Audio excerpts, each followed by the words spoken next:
안녕하세요. 사연 읽어주는 남녀입니다. 오늘도 와주셔서 감사드리며 그럼 오늘의 사연 바로 시작하겠습니다. 안녕하세요. 저는 얼마 전 엄마를 이혼시킨 30대 여성입니다. 어렸을 때부터 지겹게도 부딪히던 부모님의 마지막을 여러분께 들려드리려고 해요. 저희 엄마가 이 채널의 사연을 종종 듣는데 아마 이 이야기를 들으면 깜짝 놀랄 것 같습니다. 남들에게 흠이 되는 이야기를 했다고 타박하실 것 같은데 저는 엄마의 용기가 모두에게 칭찬받을 일이라는 것을 여러분의 도움을 받아 알려드리고 싶어서 보내는 거예요. 부디 이 이야기를 듣고 엄마의 선택이 옳았다는 응원을 보내주셨으면 합니다. 저희 아빠가 3남 2녀 중 장남이라 엄마는 맏며느리로 시집을 오셨어요. 중매 결혼이었고 손에 꼽은 데이트 몇 번 한 후 3개월 만에 진행된 결혼이었다고 했습니다. 결혼을 밀어붙인 것이 외할아버지였는데 엄마는 그때부터 인생이 꼬인 것 같다고 했어요. 그래서 외할아버지가 살아계셨을 때는 종종 찾아가 한탄하기도 했죠. 이게 다 아빠 때문이야. 내가 아빠 때문에 그 사람이랑 결혼해서 이렇게 사는 거 아니야. 네가 사는 게 어때서? 따박따박 돈 잘 벌어다 주는 서방이 갖다 주는 돈으로 편하게 살림이나 하면서 대체 너는 뭐가 그렇게 불만이야? 따박따박 돈 잘 벌어다 주면 뭐해? 10원 한 장도 내 맘대로 쓸 수 있는 것도 없고 어떻게 하면 시댁에 한 푼이라도 더 가져다 드릴까 궁리하는데. 그리고 편하게 살림? 아빠는 엄마가 퍽이나 편해 보였나 보네. 다 늙어 자기 먹을 반찬 하나 제대로 못 만들어 그 나이까지 엄마 부려먹으면서. 이게 진짜 말이면 단 줄 아냐? 완전히 속았어. 그게 보쌈이지 별게 보쌈이야? 나 그 사람 5번 만나고 결혼했다고. 5번. 내 주위를 봐도 그런 정신 나간 여자가 없었어. 그럼 10번은 만나고 하지 그랬냐? 아빠가 보낸 거잖아. 관연한 딸 집에 있는 거 창피하다고 나를 죄인 만들어서. 엄마가 시집간 나이는 24으로 그렇게 창피할 나이도 아니었어요. 외할아버지는 고리타분한 옛날 사람이었고 딸은 살림미천으로 쓰다가 남들 눈에 창피해지기 전에 시집 보내야 하는 존재였죠. 엄마가 가장 억울해하는 건 그 외할아버지에게 창피한 딸은 세 자매 중 엄마뿐이었다는 겁니다. 둘째 이모는 성격이 드세서 외할아버지를 이겨먹고 노처녀 소리를 듣다 원하던 곳에 시집갔어요.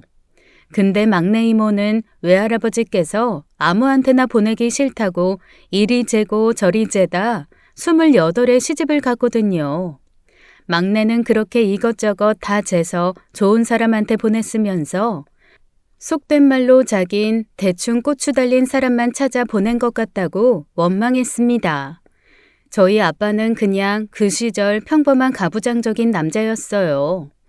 아내에게 살갑지 못하고 표현도 적은 무뚝뚝한 남자 그 자체요. 그러다 보니 잘못해도 사과하는 법이 없었고 서운한 여자 마음 어루만져주는 방법도 몰랐습니다. 서방님한테 얼마를 줬다고? 아, 그거 왜 자꾸 묻고 그래? 기가 막혀서 내가 제대로 들었나 싶어서 묻잖아. 1,500? 지금 흥청망청 살던 서방님 빚 갚으라고 1,500을 줬다고? 당신 지금 제정신이야? 우리 집 대출금도 아직 남아있어. 그런데 무슨 돈으로 서방님 돈을 해줘? 형제간에 도움이 필요하면 그만한 돈 쓸 수도 있는 거지. 그리고 내가 명색이 맞이고 이 집안 장남인데 그깟 1,500도 못 써? 그깟 1,500? 그게 지금 말이야 똥이야? 나는 당신이 벌어오는 돈 한 푼이라도 더 아껴서 애들 키워보겠다고 종일 시장을 뺑뺑 돌아서 100원이라도 더 싼 데서 사. 티끌 모아 태산이라고 그렇게 100원 200원 아끼다 보면 해뜰 날이 있겠지 하고 사는데 당신은 그 1,500이 그깟 1,500인가 봐? 아이 참, 이미 줘버린 걸 어쩌란 말이야. 형제간에 도움 준 거 가지고 아주 사람을 들들. 그놈의 도움은 주기만 하고 받지를 못하니까 그렇지. 어린 제가 듣기에도 엄마가 하는 말은 묘하게 설득이 됐던 반면 아빠가 하는 말은 이해가 되지 않았습니다. 아빠는 늘 일을 벌일 때마다 상의가 되지 않는 일을 벌였고 엄마는 보통 그것 때문에 화가 났었어요. 크게 버는 돈이 없이 한량처럼 살던 작은아버지 빚을 갚아준 일로 정말 크게 싸웠는데 아빠는 끝끝내 제대로 된 사과도 한 적이 없죠. 아이러니하게도 엄마는 평생 그게 그나마 위로가 되었었다고 해요. 원래 그런 사람이니까, 원래 그런 거 할 줄 모르는 사람이니까 어쩔 수 없다고요. 그런데 그게 아니란 걸 알았으니 얼마나 충격이었겠어요. 거기다 남아 선호 사상이 강한 친가의 시집살이도 말에 입 아픈 수준이었답니다. 할머니는 엄마가 애를 낳으면 주겠다고 전복과 낙지를 한 소쿠리 사다 놓고 처대로 딸인 저를 낳자 재수가 없다고 그걸 죄다 삶아 키우던 개를 줬다더라고요. 그 이야기는 할머니 본인에게 들은 이야기로 그게 뭐가 재밌다고 가끔 영웅담처럼 이야기하곤 했죠. 내가 진짜 그때 영연이 적어 나왔다는 얘기 듣고 얼마나 열불이 뻗치던지. 애미한테 죽을 써서 보내려다 아까워서 똘마니 개밥으로 다 줘버렸지. 하하. 똘마니 그건 도둑 들면 집이라도 지키니 줘도 아깝진 않더라. 그나마 다행인 건 할머니가 그런 이야기를 부끄러운 줄 모르고 할 때마다 고모들은 엄마 눈치를 살폈다는 거예요. 결혼 전엔 신경도 안 쓰더니 그래도 시집간 후에는 동변상련이라고 처지가 비슷해지니 엄마를 챙기더랍니다. 언니, 엄마 말 신경 쓰지 마. 엄마 저러는 거 뭐 하루 이틀이야? 아유, 아무리 어리다지만 영연히 제율이 듣는 데서 매번 저게 뭐야? 맞아. 진짜 엄마 저럴 때마다 내가 다 창피해 죽겠어. 나는 우리 시어머니가 은근히 아들 타령하면서 우리 소연이 동선의 아들이랑 차별하는 것도 열받아 죽겠던데. 대놓고 저럴 건 뭐야? 아무리 우리 엄마지만 진짜 이해 안 돼. 언니, 그냥 한 귀로 듣고 한 귀로 흘려버려. 알았지? 남편도 거들어주지 않는 외로운 싸움, 고모들이 거들어주니 그래도 견딜만 하더래요. 엄마가 입 밖으로 꺼내기 힘든 말도 서슴없이 하면서 대신 욕해주기도 했으니까요. 그나마 그건 약과로 남동생이 태어나기 전에는 사람을 말도 못하게 서럽게 하다가 이듬해 남동생이 태어난 후부터는 좀 나아졌답니다. 네 할머니 그제야 나한테 쓸모가 있다고 죽을 써다 주더라. 열어보니까 전복이랑 낙지를 얼마나 쏟아 부어놨던지. 그래서 맛있게 먹었어? 맛있게 먹긴. 보기만 해도 열이 받아서 외할머니 먹으라고 다 줘버렸지. 너 낳고도 못 먹은 전복죽 재율이 낳고 먹고 싶지도 않았고. 우리 엄마 의리 있네. 그래도 먹어야지. 그래야 기운도 더 빨리 차린다던데. 그 전복죽 먹다가 화병 나서 더 회복 안 될 것 같더라. 하여간 네 할머니는 그렇게 미운 짓만 해서 사람 속을 박박 긁는 재주가 있었어. 할머니와 할아버지는 남동생은 장손이라며 대놓고 저를 무시한 적도 많아요. 그래서 어렸을 때 저는 친가에 가는 것을 너무 싫어했고 엄마도 무척 스트레스를 받았죠. 멀지도 않아서 주말이면 미리 말도 없이 친가에 가자는 아빠 때문에 싸우기도 많이 싸웠고요. 준비해. 뭘? 뭐긴 뭐야, 집이지. 가서 점심이나 먹고 오게. 지난주에도 갔잖아. 뭘 또 가? 집에 가는데 또가 어딨어. 시간 되고 마음이 있으면 가는 거지. 그럼 당신이나 갔다 와. 나는 애들이랑 있을 테니까. 뭐? 가족은 한 몸이야. 하나로 움직여야지. 지금 혼자 독단적으로 구는 사람 당신뿐이야. 아, 재율이는 가고 싶겠네. 가면 아버님 장소 났다고 둥가둥가 해주니. 뭐야? 지금 당신 아버지가 영연히 재율이 차별에 가기 싫다는 거야? 이래저래 싫다는 거야. 그놈의 시집살이 나한테 하는 것도 모자라 영현이한테 하는 것 같으니 그렇지. 옛날 사람이잖아. 그 생각을 바꾸는 게 쉽지 않다고. 그냥 좀 적당히 맞추면 되는 거 아니야? 당신이랑 영형님만 참으면 문제가 없을 텐데 당신은 꼭 그렇게 문제를 만들어. 엄마가 그렇게 나오면 아빠는 엄마 때문에 하루를 다 망쳐버렸다는 티를 팍팍 내곤 했어요. 텔레비전을 보다가 신경질이 난다면서 리모컨을 던지고 기껏 점심을 차려놓으면 라면을 끓이는 식으로요. 그러다 오후가 되면 말도 없이 혼자 나가버리니 엄마는 속상해 혼자 눈물을 훔치는 날이 많았죠. 새삼스레 그 일을 떠올리며 대체 왜 그걸 다 참고 살았냐고 물으면 엄마는 늘 그랬습니다. 지금도 이혼이 그렇게 쉬운 일은 아니지만 그땐 더 그랬어. 니네 아빠가 바람 피운 것도 아니고 도박을 해서 재산을 잃은 것도 아니잖아. 결혼해 꾸린 가정보다 자기 부모 챙기는 효자였던 것 뿐이니 그때 이혼했음 오히려 엄마가 손가락질 당했어. 에이 설마 누가 그런 걸로 손가락질을 해? 남의 가정사 얼마나 안다고. 그땐 분위기가 그랬어. 고작 그런 이유로 이혼해서 애들만 고생시킨다고 했는데 뭐. 주변에 너처럼 이혼하란 사람이 아무도 없었어. 그래도 좀 참고 살아보라고 했지.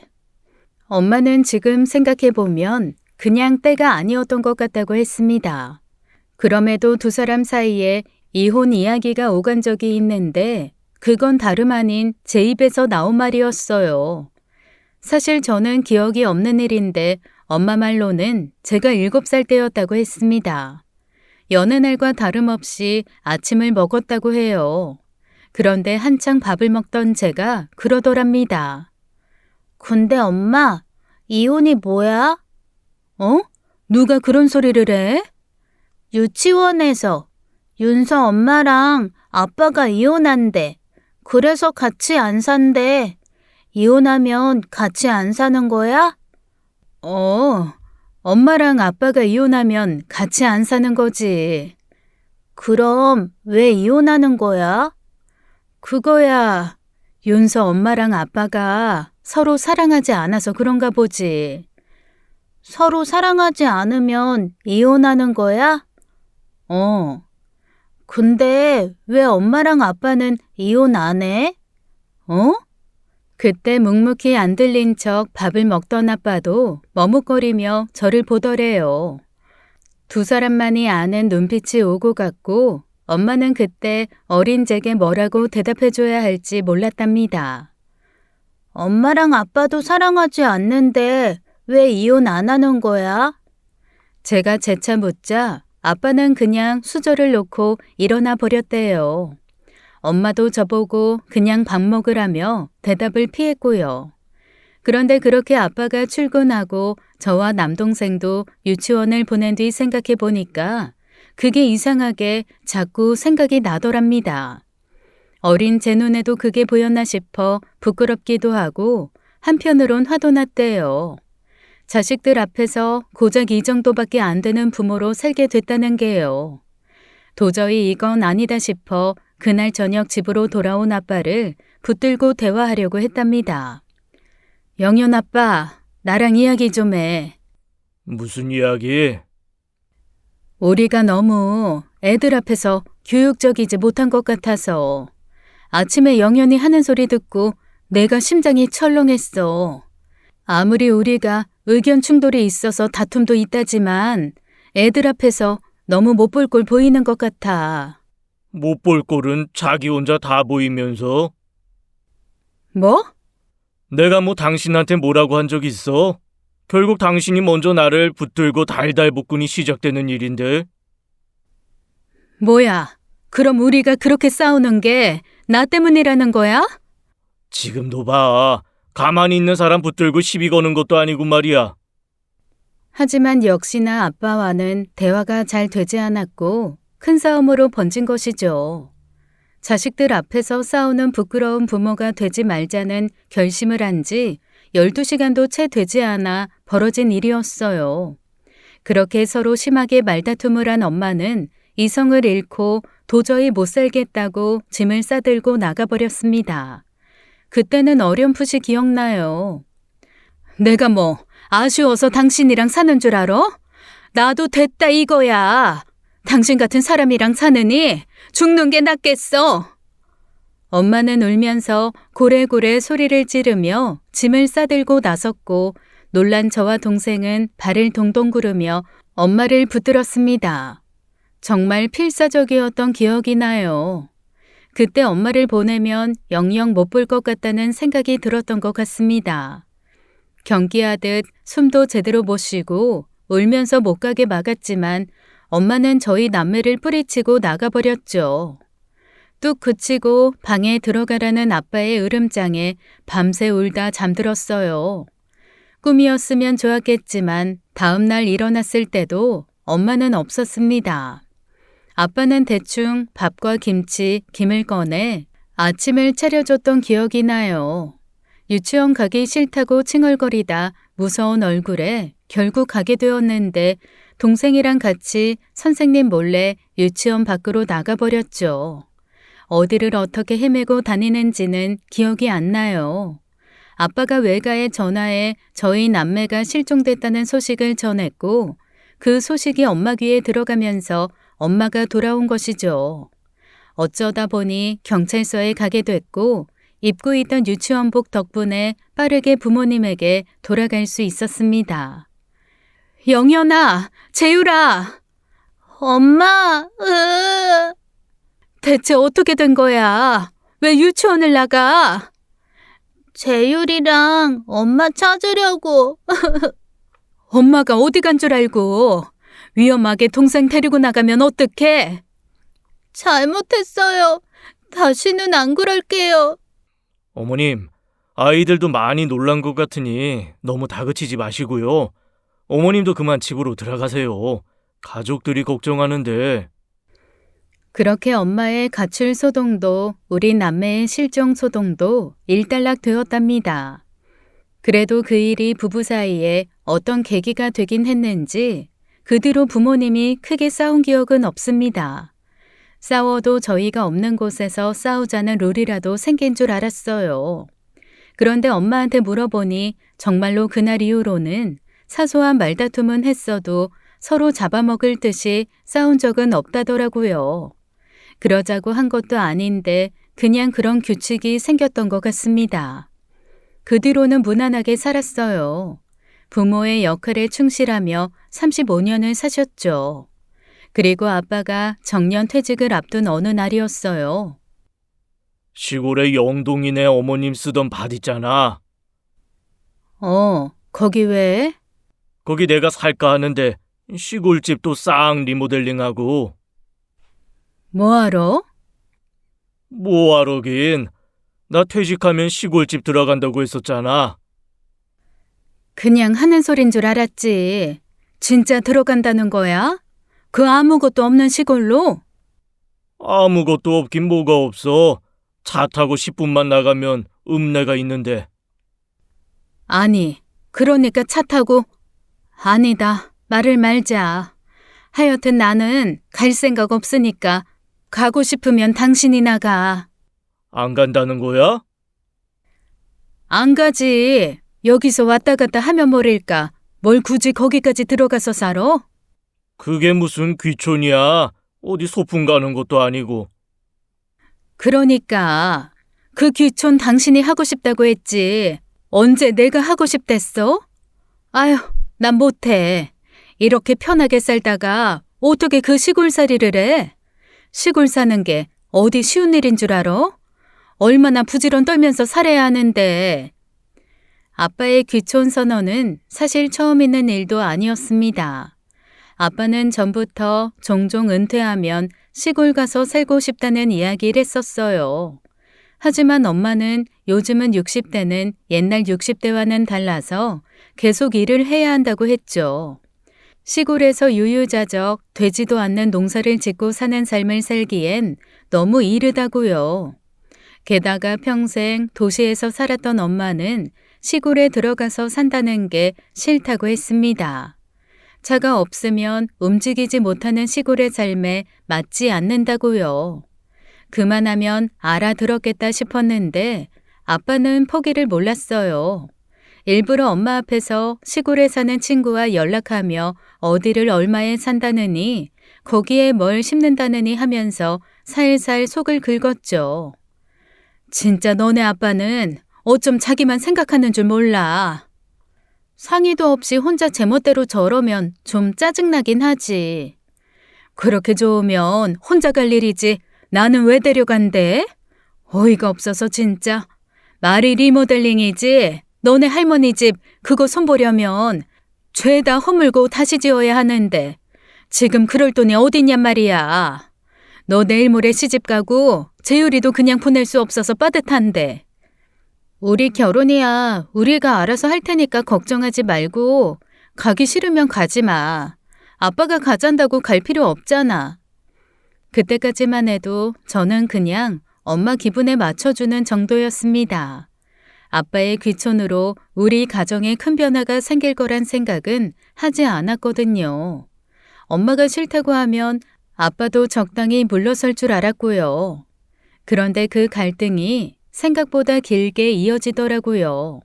엄마는 제 결혼이 내일 모레라고 했지만 시까지는 반년이 더 남아있는 상황이라 저도 갑자기 거주지를 시골로 옮긴다는 게 내키지 않았어요. 그 몇 달이라도요. 연동이네 땅 샀어.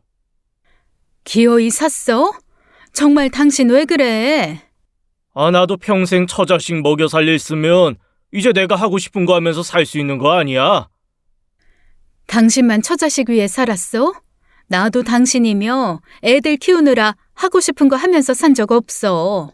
막말로 당신은 일 그만두면 은퇴라도 하지. 나는 일도 하고 밥도 하는데 나 은퇴시켜줄 거야? 바깥 일이랑 집안일이 같아? 다를 건 또 뭔데? 내가 뭐 어디 오지 산골로 가자고 해? 아유, 어머니 아버지 살던 곳으로 가자는 거잖아. 어머니 아버지도 잘만 살았어. 거기서 못 살 건 또 뭐야? 그리고 여기랑 고작 40분이야. 당신 원하는 마트며 친구 집이며 마음만 먹으면 나올 수 있잖아. 그거야 안 막혔을 때 일이지. 그리고 한번 들어와 살면 나가기가 쉬워? 나 장롱면 온 거 알잖아. 당신 나 나간다고 할 때마다 운전기사 노릇할 자신 있어? 하지. 왜 못해? 허이구 잘도 하겠네. 지금도 옆 동네 형숙이지 데려다 달라는 것도 귀찮은 티 팍팍 내면서 사람 무안을 주면서. 아버님이야 평생 나고 자란 동네고 어머님도 시집와서 수십 년을 익숙하게 살았으니 가능한 일이지. 나 결혼 전에도 저런 깡시골에선 살지 않았어. 거기서 살 수 있는 사람이 있고 안 되는 사람이 있는 거라고. 해보지도 않고 우길 건 뭐야? 사람은 적응의 동물이랬어. 다 사라진다고. 그러니까 내가 이 나이에 왜 그런 적응을 해야 하는데? 당신이나 가서 살아. 평소에도 두 사람이 의견 차이가 크긴 했지만 엄마가 이렇게까지 아빠의 뜻에 반기를 든 적도 없습니다. 결국 적당히 아빠 의견을 들어주고 툴툴대더라도 해달라는 건 다 해줬었어요. 물론 부부의 생활에 이렇게 큰 변화가 생길 만큼의 큰 문제도 아니었지만요. 어쨌든 엄마는 그게 버릇이 들어 이렇게 큰 문제를 만드나 보다며 후회했죠. 아빠는 엄마가 이렇게까지 반대할 거라곤 생각하지 못한 듯 했어요. 일단 일을 벌리면 순순히 따라올 거라고 생각했던 거죠. 그렇게 두 사람의 냉전은 생각보다 오래 지속되었고 아빠의 은퇴 시기는 점점 다가오고 있었습니다. 엄마의 두 번째 가출 사건이 일어난 것이 그쯤이었어요. 아빠가 제멋대로 인테리어 업체에 리모델링 계약을 해버린 겁니다. 당신 마음대로 해. 나는 이제 더는 당신이란 사람 감당하며 살 자신 없으니까. 시골집을 리모델링 하든 가서 옥수수를 심어먹고 살든 감자를 심어먹고 살든 이혼하고 재산 반절 떼주고 그러고 가. 뭐야? 내가 왜 당신한테 재산 반조를 줘? 당신이 싫든 좋든 적어도 이 집 재산의 반은 나한테도 권리가 있어. 억울하면 법정 가서 따져 묻고. 그 집에 돈 한 푼 쓰기만 해봐. 나는 그 길로 바로 이혼이니까. 시골집 살기 좋게 돈 좀 쓰겠다는데 그게 이혼까지 할 일이야? 그냥 그대로 가서 살아. 우리가 돈이 뭐 흘러넘쳐? 곧 있으면 영연히 결혼이야. 재율이는 뭐 빈손으로 보낼 거야? 그거 아니더라도 우리가 지금 거기다 쓸 돈이 어딨어. 한 푼이라도 더 아껴놨다 노후로 써야 될 거 아니야. 당신 죽을 때까지 안 아플 자신 있어? 나는 없어. 나는 병원비도 아껴야겠고 그럴 돈 있으면 차라리 보험이나 적금을 들어야 한다고 본다고. 그럼 나는 대체 언제 하고 싶은 거 하고 사냐?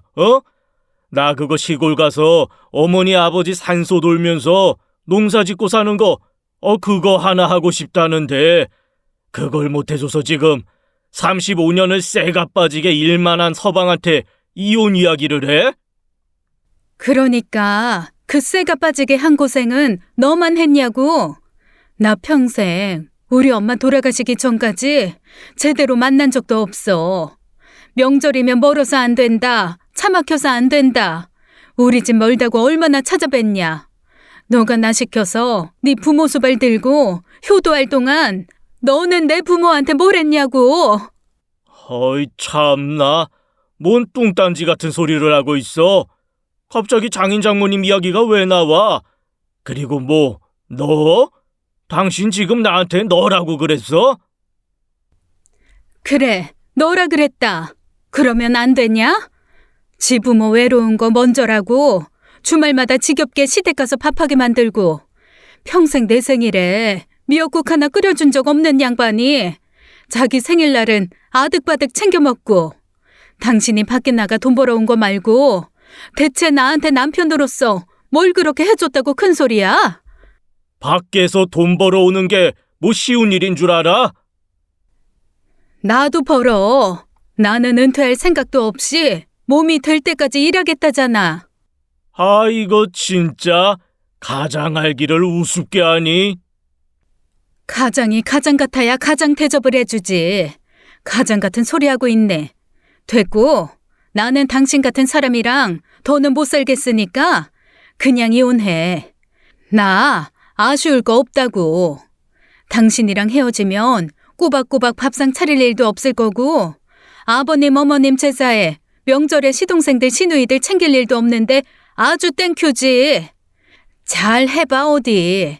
재산 반절 떼주고 전 재산 들여서 리모델링해서 살면서 그렇게 당신 원하는 농사도 짓고 당신 동생들이랑 알콩달콩 명절 잘 지내보라고. 엄마는 씩씩거리며 되는 대로 물건을 챙기기 시작했습니다. 어안이 벙벙한 아빠는 그 모습을 어처구니 없이 바라보기만 했고요. 이건 아니다 싶은 표정이 역력했지만 붙잡진 못하더라고요. 엄마, 진짜 나가게? 그럼 진짜 나가지. 내가 쉬하는 걸로 보여? 사돈한테는 잘 이야기해라. 그래도 자식 결혼 앞두고 이혼은 아니다 싶은데 오죽했으면 그랬겠냐고. 아마 이해해 주실 거다. 아니 이 사람이 진짜? 그렇게 엄마는 나가버렸어요. 어디로 간지 몰랐던 어렸을 때 했던 가출과 다른 점이 있다면 엄마가 옆 동네 이모네 집에 갔다는 것 정도였습니다. 저도 동생 손잡고 울면서 엄마 찾으러 갈 어린아이도 아니었고요. 가출이 흔한 일은 아니었기에 이번엔 정말 단단히 마음을 먹었나 싶어 설득하지도 않았습니다.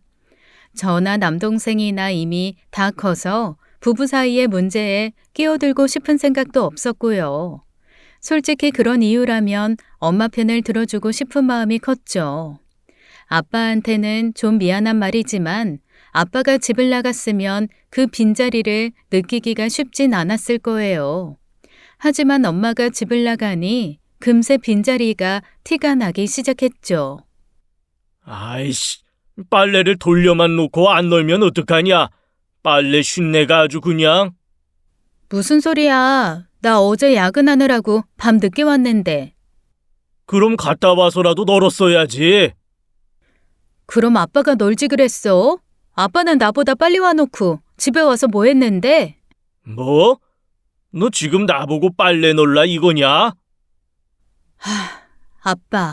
아빠는 돈 벌어다 주는 사람이고 엄마랑 나는 아빠 수발 드는 사람이야? 뭐야, 수발이라니? 가장이 경제활동을 하면 그에 맞게 집안일 하는 게 당연한 거지. 네 엄마처럼 자기 본분을 잊고 저렇게 밖에 놔두는 게 말이나 되냐? 정신 나간 여편네 같으니라고. 그렇게 말하지 마. 엄마는 일 안 해? 어려서부터 아빠가 알게 모르게 돈 모아서 할머니며 작은 아빠들한테 돈 줘서 엄마도 일 시작한 거잖아. 아빠가 그 경제활동의 주체라고 내세우며 집안일 강요하고 싶으면 적어도 그만큼 돈이나 벌어오고 말해야 하는 거 아니야? 엄마도 아빠만큼 고생했다고. 밖에서 일해야 하지. 안에서는 집안 살림해야 하지. 투잡이 뭐야? 할머니 살아계실 때는 꼬박꼬박 할머니까지 챙기고. 쇠가 빠지게 일한 건 아빠가 아니라 엄마고 은퇴해야 하는 것도 엄마야. 이게 어디서 말대답을 따박따박. 진짜. 아빠랑 한 집에서 못 있겠다. 나 오늘 밖에서 잘 거니까 그렇게 알아. 야, 배영현, 이리 안 들어와. 야! 그렇게 내지르고 집을 나왔지만 속이 후련하진 않았습니다. 저도 아빠 고생한 거 왜 모르겠어요. 아빠 입장에서는 할머니며 형제들까지도 책임져야 할 식구들이다 보니 더 힘들었겠죠. 하지만 매번 저런 식으로 모든 힘든 일은 자기 혼자 짊어지고 살았다는 식으로 말하는 게 지긋지긋했습니다.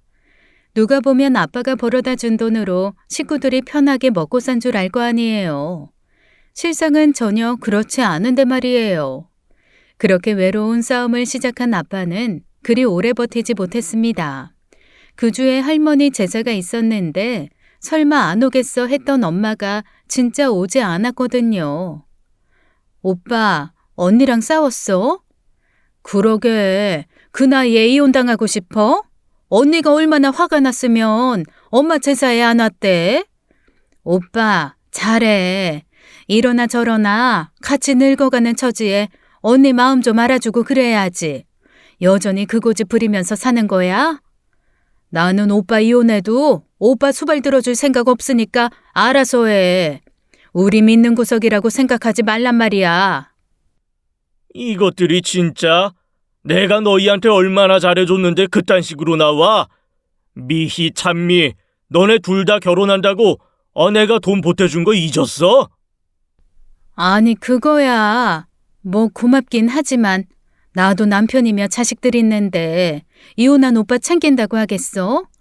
아유 몰라. 난 자신 없으니까 진짜 행여나 이혼하기만 해. 언니가 없으니까 제사 음식도 제대로 돌아가지 않네. 참기름은 대체 어디 있는 거야? 영연아, 가서 참기름 좀 찾아봐. 어찌저찌 할머니 제사는 끝냈는데 아빠는 많이 착잡해 보이더라고요. 마루에 앉아 줄담배를 피우더니 가자는 제게 그러더라고요. 네 엄마 들어오라고 해. 뭐하게? 이혼하게? 이게 진짜? 너는 엄마랑 아빠가 이혼하면 좋겠냐? 둘 중 하나가 원하면 하는 거지. 잔말 말고 오라고 해. 결국 엄마의 두 번째 가출은 일주일 만에 끝나고 말았죠. 아빠는 이혼을 위해 엄마를 부른 건 아니었어요. 결국 꼬리 내리고 합의하기 위해 부른 것이었죠. 알았어. 리모델링은 없던 일로 해. 대신 컨테이너 하나 갖다 놓고 왔다 갔다 할 테니까 그렇게 알아. 어머님 집 두고 뭐하러 컨테이너는? 그 밭이랑 시골집이 거리가 얼마나 되는 줄 알아? 더운 날 땡볕에 일하다 잠시 쉴 곳이라도 있어야 할 것 아니야. 아유, 알았어. 그렇게 해 그럼. 엄마도 적정선에서 아빠의 요구를 들어주는 걸로 귀촌 선언 사태가 일단락된 것이죠. 은퇴 후 아빠는 시골 땅에 작은 컨테이너 하나 놓고 농사를 짓기 시작했습니다. 일하는 엄마는 주말 농장식으로 들러 일을 거들었고요. 거기다 평일에는 아침을 차리면서 가서 먹을 점심 도시락까지 차려주었으니 엄마로서는 굉장한 양보를 한 거예요.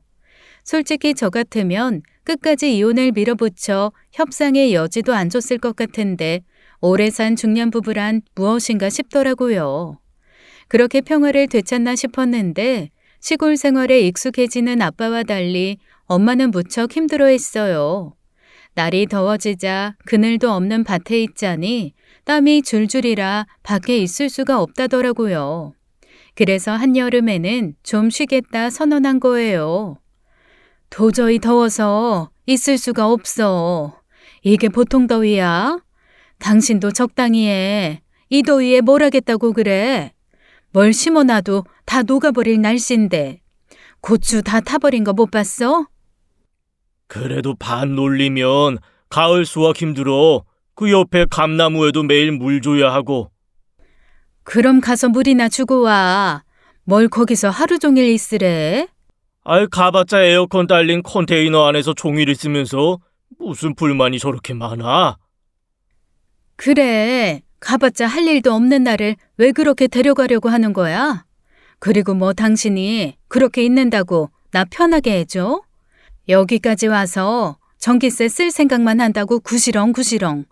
나 못 가겠으니까 이번 주부터 도시락 싸들고 혼자 가. 실제로 엄마는 며칠 동안 더위 먹은 증상 때문에 많이 힘들어했어요. 평생 쭈그려 앉아 밭을 메거나 걸음을 접은 일도 없는 사람이니 없던 무릎 통증까지 생겼더라고요. 아빠도 어렸을 때 할아버지 일을 도와 해봤다지만 도시 생활이 30년이 넘었는데 농사가 쉽겠나요? 거기서 밭농사 짓는다고 돈이 되는 것도 아닌데 엄마나 아빠나 골병 드는 일임에는 틀림없어 보이더라고요. 그런데도 아빠는 포기하지 않았고 엄마 없이 그렇게 시골을 다녔습니다. 그게 결국 두 사람이 이혼하게 된 결정적인 계기가 돼버리고 말았지만요. 나중에 이혼하고 난 뒤에 엄마한테 물었어요. 그때 아빠가 혼자 가게 내버려 두지 않았더라면 하는 후회는 없냐고요. 엄마는 조금의 후회도 없는 얼굴로 결국 벌어질 일이었다고 하더라고요. 여보, 당신 도시락 놓고 갔어. 가져가. 뭐? 기껏해야 주차장이면서 뭘 힘들다고? 애써 도시락 챙겨놓은 사람 생각해서 가져가. 아휴, 그럼 말든지. 진짜 네 아빠 밉상. 왜? 다시 오기 귀찮대? 대충 사다 먹으면 된다고? 필요 없대. 농사 짓는 게 무슨 돈 버는 일인 줄 아는데 쓰는 돈이 더 많을 거다. 내가 갖다 줄까? 됐어. 이미 출발한 모양인데. 이따 점심에 내가 먹지 뭐. 어느 순간 아빠는 혼자 시골에 오고 가는 일이 익숙해진 모양이더라고요. 날이 선선해지면서 엄마한테 같이 가자고 할 줄 알았는데 그런 말도 없고요. 그건 다행인 일이었습니다. 아빠가 자연스레 혼자 시골에 가게 되면서 엄마랑 말다툼을 할 일이 현저히 줄었거든요. 완연한 가을이 됐는데도 가잔 소리도 없으니 오히려 엄마가 눈치를 보더라고요. 당신 요즘 혼자 힘들지 않어? 아니, 뭐 힘들고 말고 할 일도 없는데. 혼자 밭일하는 게 쉽진 않을 텐데. 익숙해졌나 보지. 할만해. 이번 주말엔 나도 갈게. 웬일로? 아유, 됐어. 그냥 쉬어. 일도 아는 사람이 주말에 거기까지 가서 일하게? 엄머? 지금 나 생각해 주는 거야? 하도 힘들다 징징거리니까 그 소리 듣기 싫어 그러지. 그냥 있어. 그렇게 엄마가 먼저 가자고 나섰는데도 아빠는 됐다며 혼자 다녔습니다. 엄마는 내심 잘 됐다 했어요. 사실 그곳이 아빠가 어렸을 때 살던 동네기도 하고 여전히 살고 있는 아빠 친구가 있기도 해서 혼자 가더라도 심심하진 않을 거라면서요. 하지만 그렇다고 너무 나몰라라 하긴 좀 그렇다며 결국 저와 함께 간 적이 있습니다. 아빠 밭이 마을을 지나 산길을 조금 타고 올라가야 하는 곳에 있어요. 차를 몰고 거기까지 올라갔는데 아빠는 밭에 없더라고요. 아빠 여기에도 없는데? 대체 어딜 간 거야? 집에 있나? 할머니 집으로 가보자 그럼. 그렇게 다시 차를 몰고 할머니 집으로 갔습니다. 명절이나 제사 때나 찾는 집이라 적막했어요. 차를 할머니 집 앞에 대놓고 엄마랑 마을을 다니며 아빠를 찾아다녔습니다. 전화도 받지 않더니 웬 골목에서 어슬렁거리며 나오는 거예요. 아빠! 아니 뭐야? 여긴 어떻게 왔어? 어떻게 오긴 점심 가져왔지. 점심이야? 동네 아무 집이나 들어가서 달라고 해도 먹을 수 있는 건데 뭘? 어디 있던 거야? 전화는 왜 안 받고? 전화? 아이 차에 있나? 저기 위에 저기 있었어. 저기 어디? 아이 당신이 말하면 알아. 춘배 씨 말고 여기 아는 사람이 또 있어? 당신이 모르나 본데 원래 시골살이가 그래. 한 번 보면 안면 든 거고 2번 보면 친구 되는 거지 뭘. 그래서 점심은 먹었어? 잠깐, 술도 마신 것 같은데? 아유 그냥 한잔 했어. 이 꼬막 무침이 영 맛있길래. 허이고, 나 없어도 잘만 먹고 다니네.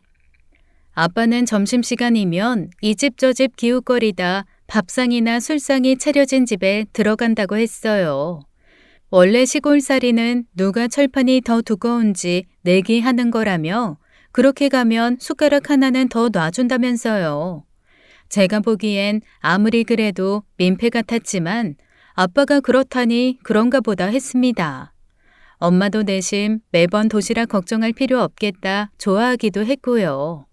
그런데 아빠의 귀촌 생활은 전혀 예기치 못한 방향으로 흘러갔습니다. 가을이 온 뒤로 아빠가 집으로 돌아오지 않고 시골에 머무는 일이 많아진 거예요. 영연아, 아빠한테 전화 좀 해봐라. 저녁 다 됐는데 왜 아직 안 오는지 말이야.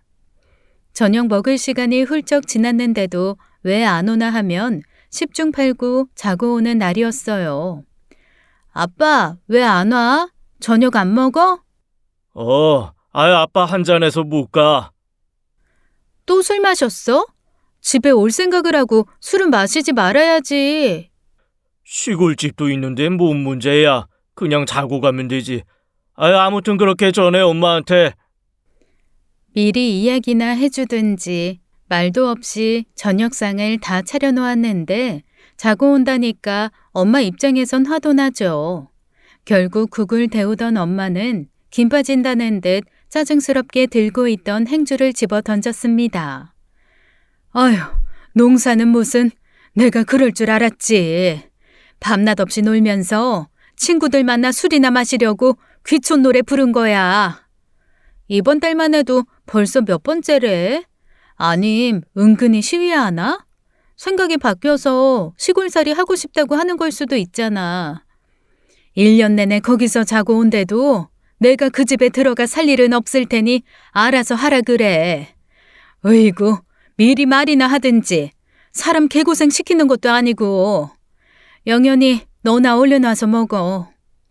그렇게 아빠가 시골에 머무는 시간이 많아지자 엄마는 없던 자유가 생겼다고 좋아했어요.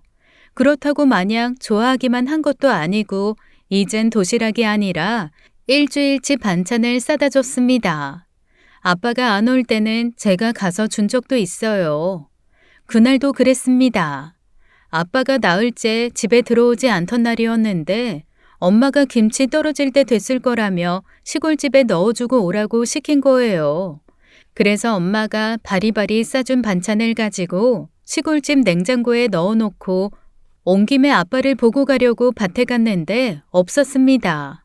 그래서 다시 마을에 내려와 이 골목 저 골목을 어슬렁거리며 아빠를 찾으러 다녔어요. 저도 어렸을 때부터 숱하게 드나들었던 동네라 익숙했죠. 그러다 어느 집 앞을 지나는데 그 집에서 아빠가 쑥 나오는 거예요. 반찬 좀 가져가라니까. 됐어, 너 먹어. 집사람이 챙겨주는 반찬도 많은데. 내가 해준 반찬이 더 맛있다며. 엄마 또래나 돼 보이는 여자가 아빠한테 눈웃음을 살살 치며 붙어 나오더라고요. 순간 기분이 언짢아 걸음을 멈추고 보았는데 저를 발견한 아빠는 당황한 기색이 역력했습니다. 영연아, 아이 너 어쩐 일이냐? 어쩐 일은 엄마가 아빠 반찬 가져다 주라고 해서 왔지. 전화를 하지는. 했지. 아빠가 안 받았잖아. 그랬나? 시골이라 전화가 안 터지나. 오빠 딸? 우리 큰딸. 인사해라. 아빠 중학교 후배. 아, 네. 안녕하세요. 어머, 오빠 닮았다. 전쟁통에도 잃어버리지 않겠어. 저는 그때 그 여자를 처음 본 건 아니었습니다. 할머니가 살아계셨을 때도 이 동네에 살던 여자였는데 제가 알기론 중학교 졸업 후 어디 공장에 갔다가 이혼 후에 고향으로 내려온 걸로 알고 있어요. 소문으로는 바람을 피워 양육권도 다 뺏기고 자식들이랑도 척지고 사는 여자라고 했고요. 할머니가 살아계실 적에 동네 사람들한테도 손가락질 받던 여자였어요. 그런 여자가 아빠 곁에 척 붙어 있는데 좋을 리가 있나요? 게다가 새파랗게 칠한 손톱하며 금 장신구 주렁주렁 매달고 있는 모양새가 귀티가 나 보이긴커녕 좀 천박해 보이는 사람이었습니다. 왜 그 집에서 나와? 점심 먹으러 오라고 그래서 갔어. 그 아줌마 소문 좀 별로지 않아? 남들이 말하는 그런 쓰잘데기 없는 말들을 신경 써서 뭐해. 밥도 주고 이것저것 챙겨주는 게 얼마나 많은데. 혼자 사는 것도 아니고 가정도 있는 사람이 괜히 구설수 오를 만한 짓은 하지 마. 처음엔 그 사실을 그냥 저만 알고 있을까 했어요. 근데 아무래도 너무 찝찝한 거예요. 요즘 들어 집에 안 들어오려고 하는 것도 그렇고요. 그래서 결국 엄마한테 이야기하게 된 것이죠. 그 여자 집에서 나왔다고? 네 아빠가? 눈웃음 치면서 반찬 좀 가져가지 하는데 너무 별로더라고. 뒤늦게 바람난 건 아니겠지? 바람날 사람이 없어 그런 천박한 여자랑? 네 할머니 그 여자 욕할 때 네 아빠도 같이 욕하던 여자야. 근데 아빠는 그 아줌마 싫은 기색이 아니던데? 아무래도 좀 찝찝하고 수상해. 엄마는 애써 그 사실을 외면하려 하는 것 같았지만 저는 아무래도 그냥 넘어갈 수 없었습니다. 그래서 종종 시간이 될 때마다 시골에 가서 아빠가 뭐하고 지내는지 살폈어요. 그럴 때마다 밭을 메고 있거나 컨테이너에서 밥을 먹고 있었죠. 괜한 의심으로 오해를 했나 싶던 어느 날이었어요. 엄마가 굉장히 심각한 표정으로 식탁에 앉아 무언가를 보고 있는 거예요. 무슨 일 있어? 에휴, 이것 좀 봐봐. 엄마가 건네준 건 아빠의 카드 고지서였습니다. 세부 내역을 볼 필요도 없이 너무 큰 금액이 찍혀 있어서 깜짝 놀라 세부 내역을 봤어요. 무려 430만 원이나 되는 결제 금액이 있었는데 알고 보니 그건 백화점에서 쓴 돈이었죠. 아빠가 백화점을 갔다고? 아빠가?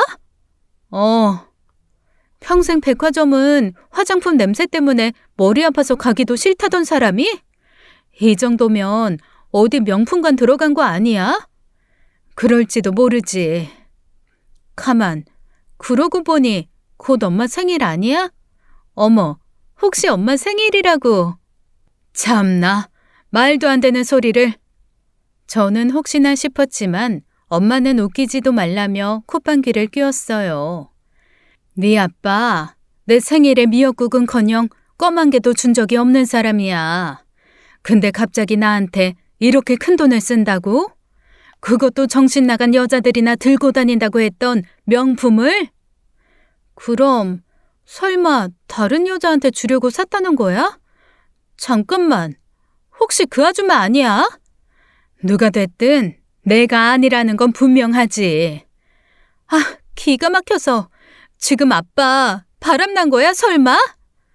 너는 어떻게 생각하는데? 그냥 뭐가 고마워서 선물로 샀다 그러면 넘어가도 될 일이야? 아니지. 뭐가 얼마나 고맙다고 평생 자기 와이프한테도 안 준 수백만 원짜리 선물을 줘? 일단 영연히 너는 모른 채 하고 있어. 어쩌게. 증거를 확실히 잡아야지. 엄마는 씩씩거리며 신경질적으로 카드 고지서를 가져다 화장대 서랍에 쑤셔 넣었어요. 기어이 이런 문제가 생기는구나 싶어 마음이 착잡해지더라고요. 그렇게 며칠을 두고 봤습니다. 그런데 확실한 심증을 잡을 수 있는 일이 생긴 거예요. 아빠한테 반찬을 주고 내려가는 길이었는데 그 여자가 마을 입구에서 걸어오고 있는 겁니다. 딱 430만 원짜리 같이 보이는 명품 가방을 메고 말이에요. 엄마도 봤는지 금세 낯빛이 어두워졌어요. 아무래도 정황상 그 백화점에서 산 것이 그 여자에게 간 것은 분명해 보였습니다. 그렇다고 바람이라고 확신하기엔 부족한 감이 있었어요. 엄마는 마음의 준비가 필요해 보였고 그렇게 며칠 아빠에게 하고 싶은 대로 하라며 방심할 시간을 주었죠. 오라고 하지도 않았고 반찬도 충분하니 갈 필요 없지 않냐고 당분간 찾아가지 않을 것처럼 한 거예요. 그리고 엄마는 결심이 섰는지 저를 불렀습니다. 영연아, 가자. 괜찮겠어? 2판 4판이지. 아니면 말고 아니겠어? 이제 진짜 끝낼 때가 됐나 보다. 엄마는 결연한 표정으로 집을 나섰어요. 그리고 시골로 향하는 차 안에서 한마디의 말도 없었죠. 그렇게 저희는 곧장 그 여자 집으로 갔습니다. 굳이 밭으로 가볼 필요도 없었어요. 그 마을 특성상 대문은 딱히 걸어 잠그지 않아서 마당까지는 수월하게 들어갔죠. 옆집 개가 인기척을 느끼고 지저댔지만 누구도 안에서 나오는 사람이 없었습니다. 그렇게 방에 붙어 있는 창 가까이 붙었을 때였어요. 안에서 남자와 여자가 히히덕거리는 소리가 들려왔죠.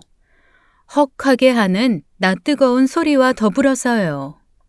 내가 자기 산삼 먹인 보람이 있나 봐. 산삼 탓이겠어? 그까짓 거 안 먹어도 나는 힘이 넘치는데. 아니던데. 확실히 요즘엔 힘이 더 좋아졌어. 나 죽는 줄 알았잖아. 근데 내가 밭에다 쓸 힘을 여기다 써서 밭을 못 매. 우리 마누라가 밭농사 짓는다더니 가지고 온 거 없다고 야단인데 뭐 어디서 사서 들어가야 하나? 산다고? 아하하, 그거 재밌다. 그래, 어디 못난이 감자 그런 거 사다가 농사 지었다고 해. 아유, 가야겠다.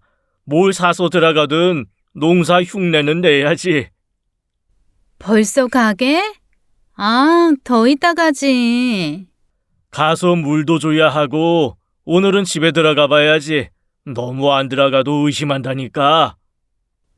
저는 엄마 손을 꽉 쥐었습니다. 엄마는 창문을 무섭게 노려보고 있었어요. 곧이어 그 집 문이 열리더니 아빠가 허리춤에 벨트를 채우며 나오는 겁니다. 그리고 마당에선 저희 모녀를 보곤 귀신이라도 본 듯 화들짝 놀라더라고요. 여보! 오빠, 이거 놓고 갔어. 이거 어머. 아빠들을 이어 여자가 나왔는데 저는 뒤로 자빠질 뻔했어요. 얇은 끈으로 된 원피스를 입고 있었는데 아무리 자기 집 마당이라지만 조금만 숙여도 젖가슴이 훤히 보이는 그런 옷이더라고요. 그걸 보니 오히려 제가 뚜껑이 열려 가만히 있을 수가 있어야죠. 아빠, 지금 미쳤어? 그게 아니라 나 여기 지금 밥 먹으러. 영연아, 그냥 가자. 엄마, 가자 그냥. 엄마는 낯빛이 희게 질려 있었습니다. 당장이라도 쓰러질 것만 같았어요. 그래서 어쩔 수 없이 엄마를 부축해 차로 데려왔고 집으로 가는 동안에도 엄마는 한마디도 하지 않았습니다. 그리고 집에 오자마자 안방에 들어간 엄마는 짐승 같은 소리를 내며 오열하더라고요. 저는 살면서 그렇게 처절한 비명이 섞인 울음을 들어본 적이 없습니다. 35년을 함께 산 남편이 바람핀 장면을 목격했으니 그 심정이야 말로 다 못하죠. 아직 식도 안 올린 저는 감히 가늠도 할 수 없는 마음이었어요. 그날 밤 엄마의 울음은 오래도록 계속되었습니다. 아빠는 들어오지 않았고요. 이튿날 집으로 돌아온 아빠에게 엄마는 이혼 서류를 내밀었어요. 간밤에 온갖 서름을 다 토해낸 듯 지친 표정이었습니다. 재산은 일단 6대4로 나눠. 그리고 영연이 재율이 결혼할 때 각자 얼마간 더 주는 걸로 하고. 무슨 소리야? 6대4라니? 그것도 많이 쳐준 거야. 쓸데없는 싸움하고 싶지 않으니까 그렇게 해. 우리 이혼 당신 탓이잖아. 위자료 받을 거 생각하면 그 정도 될 거니까 그렇게 해. 이혼은 누구 마음대로 이혼이야. 난 이혼 못해. 뭐? 지금 제정신이야? 당신이 뭔가 오해를 한 모양인데 나 그렇게... 닥쳐. 뭐? 아이 당신... 뚫린 입이라고 함부로 짓거리지 마. 내가 지금 장난하는 걸로 보여? 내 두 귀로 다 들었고 내 두 눈으로 다 봤어. 그런데도 발뺌이야? 그게... 아이씨, 그래, 했어. 근데 그거 그냥 지나가는 바람 같은 거야. 바람이 괜히 바람이겠어? 그냥 어쩌다 보니 그렇게 됐다고. 내가 이혼할 생각으로 그랬겠어? 이혼할 생각도 아닌데 그 여자랑 그 짓거리를 했다? 430만 원짜리 가방도 사주고? 뭐? 그건 어떻게? 그거야. 내가 벌어놓은 돈 내가 쓰는 거잖아. 그런 것까지 캐고 다니는 거야? 카드를 쓰면 집으로 카드 내역이 온다는 사실도 잊었지? 하긴 당신은 평생 회사나 다녀봤지 집에 오는 고지서 한번 뜯어본 적이 없으니까. 내가 설마 했지. 설마 내 생일이라고 은퇴할 때까지 옆에서 잘 버텨줘서 고맙다고 그래서 준비했나. 잠시라도 그런 헛된 희망을 가진 내가 미친년이지. 미안한데 내가 당신한테 그런 꼴 보이려고 한 건 아닌데. 제발 좀 닥쳐. 그냥 닥치고 이혼이나 한다고 해. 내 뜻대로 하겠다고 하라고. 누가 당신 변명 듣고 싶다고 했어? 그 멍청한 소리 듣고 싶다고 했냐고. 여보 소리도 하지 마. 아주 지긋지긋해. 내가 당신이랑 살아서 이렇게 살 줄 알았으면 진작에 이혼했을 텐데. 당신이랑 살면서 그 숱하게 겪은 이혼 위기를 그냥 넘기는 게 아니었는데. 아휴, 내 팔자야. 당신이랑 살아서 무슨 부귀 영화를 누리겠다고. 아휴. 잦아들었던 엄마의 서름은 다시 폭포처럼 쏟아졌습니다. 아빠도 결국 아무 말도 하지 못하고 고개를 푹 숙였죠. 바람을 피워놓고도 절대 이혼은 안 된다던 아빠는 결국 이혼 서류에 도장을 찍고 말았어요.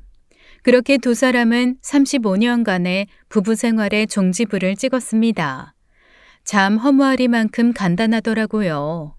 그 와중에 제 결혼식이 있어 식은 올렸어요. 그리고 식이 끝나고 나서 깔끔하게 두 사람은 갈라섰죠. 엄마는 집을 팔아 정확히 아빠 몫을 나눠주었고 이사도 했고요.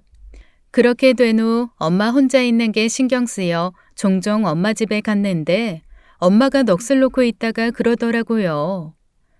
영연아, 엄마 잘한 거 맞겠지? 뭘? 이혼을? 당연하지. 그 꼴을 보고 어떻게 살아? 그래. 근데 주변에서 하도 바람 눈 감아준 사람 많다니까 내가 너무 참을성이 없나 싶어서. 엄마, 말도 안 되는 소리 하지 마. 그냥 넘어갈 수 있는 사람도 분명 있겠지. 근데 엄마가 한 번도 안 참아줬다고 뭐라고 하는 사람이 있으면 그 사람이랑 어울리지도 마. 잘한 거야. 대단한 용기라고. 용기? 그래, 용기일 수도 있겠다. 저는 엄마 세대 어른들이 이해가 안 될 때가 많아요. 제가 보기엔 충분히 이혼 사유가 되는 일도 어떤 이유에서인지 고민하는 것도 그렇고요. 확실한 아빠의 잘못으로 이혼을 해놓고도 스스로 잘한 일인지 아닌지 확신을 갖지 못하는 엄마를 볼 때마다 답답하기도 합니다. 이모 말로는 의외로 배우자가 바람을 피웠더라도 용서를 구하면 용서해주는 사람들도 많대요. 그러니 아빠도 용서를 구하면 용서받을 수 있을 거라고 생각했을 거라고요.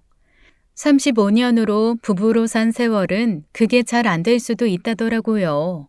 제가 아무리 당연한 일이라고 이야기를 해도 엄마 귀에는 잘 안 들어가는 것 같아요. 그래서 여러분의 도움을 구하고 싶은 겁니다.